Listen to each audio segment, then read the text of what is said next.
Nah, supaya semangat apa yang harus dilakukan? Sales itu semangat kalau ada.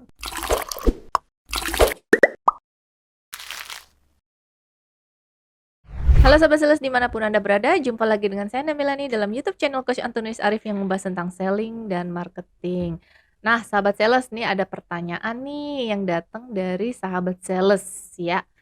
Nih, sahabat sales nanya nih, Coach, gimana caranya biar semangat jualan? Tapi salesnya cuma di saya sendiri dan saya bolehkah berpikir negatif karena ada prospekan saya yang diambil alih oleh kantor. Nah, kita mau tahu nih gimana sih dari tanggapan dari Coach Arif ya. Dan saat ini sudah ada bersama saya Coach Antonius Arif. Halo Coach, Halo, apa kabarnya Coach? baik. Iya. Coach, ini nih ada yang pertanyaan datang dari sahabat sales nih Coach. Mm-mm. Eh, Sahabat sales kita ini bertanya bagaimana caranya biar semangat jualan karena salesnya cuma dia sendiri dan dia bilang bolehkah berpikir negatif karena ada prospekan saya yang diambil alih oleh kantor. Jadi kalau sekarang kita pikirin dulu sejenak ya. Kita pakai logik sebentar, kita sebagai Mm-mm, pengusaha ya. mm-mm. Kita sebagai pengusaha. Kenapa sih ada project diambil alih oleh atasan? Karena tidak di follow up. Betul ya? Masuk akal ya? Ya. Bisa jadi ya. Mm. Itu yang pertama. Yang kedua, kalau berpikir buruknya bisa nggak kalau dia sebenarnya juga mungkin mau ngasih komisi ke anak buahnya diambil alih? Mungkin aja kan? Mungkin aja, Mungkin iya. aja ya. Tapi Heeh. kita nggak mau lihat senegatif itu ya. Tapi ada kemungkinan, coba kita lihat dulu, kita follow up apa enggak. Coba tanya sama atasan, kenapa sih kok proyeknya itu dikasih diambil alih sama atasan? Mm-mm. Bisa jadi biasanya ada beberapa proyek kalau kita ambil alih pekerjaan, ya tidak 100% kita ambil alih ya. Mm-mm. Kita ambil alih dalam arti kita karena dia belum mampu Mm-mm. untuk jualan. Mm-mm. Maka kita dampingin sales kita, tapi tetap yang closingin biasanya dari kita. Betul nggak Bella? Mm-mm. Iya, Kita pernah melakukan itu kan? iya, iya. Ya. Cuman memang dikasih komisi, kasih komisi. Tapi Mm-mm. jumlahnya memang tidak maksimum. Mm-mm. Hanya kalau misalkan, karena kita paham banget ya, kenapa sih suka dikasih ke orang itu karena itu alasan itu. Nah kalau seorang sales Anda cuma satu, menurut saya kalau perusahaannya masih baru, produknya masih nggak banyak, kalau menurut saya sah-sah aja sih. Nah supaya semangat apa yang harus dilakukan? Kalau saya istilahnya balik lagi, sales itu semangat kalau ada komisi. Mm-mm. Selama ada komisi, itu yang dikejar. Udah, jangan hidup berdasarkan based on salary. Karena kebanyakan sales yang mau hidup hanya based on salary. Itu aja Bona yang mau saya ngomong. Oh, oke. Berarti kalau diambil alih itu berarti dia memang harus menguasai produk ya salesnya ya. Mungkin menguasai produk, mungkin cara bicara, mungkin cara menyampaikan, atau Mm-mm. mungkin memang, balik lagi gini ya, kadang-kadang atasan memang belum tentu mau ngajarin. Mm-mm. Atau bisa jadi bukan nggak mau ngajarin sih, tepatnya memang saya tahu ada beberapa orang pernah dulu gini. Kalau saya ajarin anak buah saya, kalau mereka pinter, nanti kerjaan saya diambil alih sama dia atau dia bawa lari customer saya. Itu pernah ada, saya pernah dengar. Mm. Saya pernah dengar sendiri dari kuping saya sendiri, dengar dari salah satu pemilik bisnis pernah mengatakan itu. Jadi selama itu projectnya seperti itu, mungkin nggak ada sales yang seperti atau pemilik perusahaan yang seperti itu. Bisa.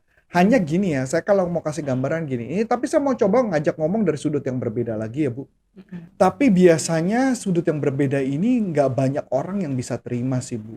Ini balik lagi menurut pendapat saya pribadi ya. Mm-mm. Yang pertama ideal adalah kalau kita bekerja di sebuah company, kita harus belajar tunduk kepada atasan. Tunduk kepada atasan artinya apapun yang atasan ngomongin, apapun yang dilakukan walaupun kadang-kadang tidak terlalu benar, kita harus tunduk kepada dia. Nah itu yang biasa buat banyak orang nggak bisa terima. Karena begitu atasannya salah, dia merasa nggak bisa, gua nggak mau tahu. Kalau buat saya berbeda ya, kalau saya ngelihatnya kita belajar soalnya. Ketika pertama-tama saya harus belajar, bisa nggak saya tunduk sama atasan? Kalau saya bisa tunduk sama atasan, yang berikutnya adalah walaupun atasan saya nyuruh kerjanya gila-gila, saya akan ngikutin dulu atasan saya. Ya kecuali kamu disuruh terjun ke jurang gitu ya, mungkin baru tidak akan saya lakukan. Itu dulu. Kedua, kalau atasan saya galaknya minta ampun dan saya pernah kerja di atasan yang galaknya minta ampun, saya tetap akan kerjakan pekerjaan itu. Kalau memang saya sudah tidak kuat, barulah silakan cari perahu lain. Seperti itu kan Bu Ana. Jadi Mhm. saya agak sulit sih kalau untuk berbicara mengenai itu karena memang ada mental sales yang tidak sekuat atau se-tough itu sih. Kalau dia sendiri, bagaimana dia fight, dia ngadapin situasi, kerjaan dia ambil alih sama atasan. Saya juga tahu pernah kalau dia asuransi kadang-kadang malah bukan itu Bu, malah anak buahnya bisa diambil alih sama atasan, tapi udah diambil alih nggak mau dibalikin begitu perform. Itu pernah, saya pernah ngeliat yang kayak gitu. Tapi balik lagi tuh ke attitude atasannya. Kalau saya ngelihat sebagai anak buah, saya cuma mengatakan, kalau itu masih kamu bisa jalanin, kamu jalanin. Tapi yang paling penting satu, jangan meludah piring tempat makan kita. Wah, heeh. Gimana tuh, Coach? Ya kalau meludah barang piring makanan kita, misalnya gini, ibu makan nih di piring ini, tapi ibu meludah sendiri di piring itu. Mmm. Berarti alias kita ngejek-jelekin perusahaan. Kalau udah kayak gitu mendingan pindah. Bener Mhm, dong, mhm. daripada Iya, iya, iya. dia meludah di piring kita sendiri. Nah kalau buat kita nggak cocok ya udah pindah aja. Tapi kalau mama selama kita masih jalan bisa kuat jalan ya jalanin. Menurut saya itu yang membuat kita bisa jadi besar dan itu yang membuat kita bisa jadi tough. Tapi banyak orang yang belum tentu bisa sekuat itu.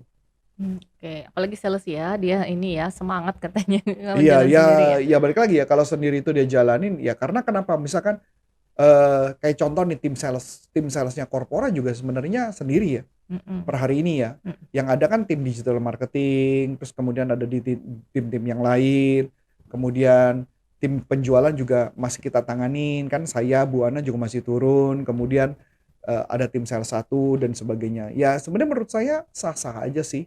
Sebenarnya artinya kita pun juga lagi mencari sales gitu kan ya. Kalau buat Anda yang pengen jadi sales kami buka lowongan kok. Ya asal Anda siap aja mentalnya kuat ya. Ya. Karena di sini belajarnya gila-gilaan, mentalnya juga pressure-nya juga gila-gilaan sih. Yang jelas kita ngedevelop orang. Cuman balik lagi, memang kadang-kadang ya cuman satu ya gimana? Ya kita pada saat lagi momennya lagi satu, kita lagi nyari orang, biasanya yang dicari juga nggak gampang. Kita cari orang yang memang mentalnya mesti kuat, bukan cuman sekedar mau jadi sales, itu yang kita develop. Gitu aja sih Bu, ini yang bisa saya Oke, sampaikan. oke. Jadi sahabat sales berarti, tetap semangat ya, terus kalau misalnya, mungkin dikasih ke atasan, mungkin kita memang harus belajar mengenal produk yang kita tawarkan ya lebih jauh. Terus kita harus belajar juga mungkin gimana caranya, kalau ada yang bertanya atau, gimana cara kita, handling objection kalau misalnya ada yang keberatan gitu ya. Ada beberapa pertanyaan-pertanyaan yang mungkin belum sanggup kita jawab gitu ya. Nah, buat sahabat sales yang mau mendapatkan e-book gratis bisa langsung klik di description yang ada di bawah ini ya. Nah, e-book apa sih yang bisa didapat? Yaitu Ledakan Omset. Nah, buat sahabat sales yang mau mau dapetin, e-book-nya langsung aja ya isi datanya di bawah ini. Oke, demikian dulu bincang-bincang kita kali ini. Kalau ada pertanyaan seputar topik kita kali ini langsung tanyakan aja ke YouTube channel kita ini supaya YouTube channel kita ini makin bertumbuh. Nah, dengan saya Ana Milani dan Saya Coach Antoni Sarif, salam salam performan. performance. Bye-bye.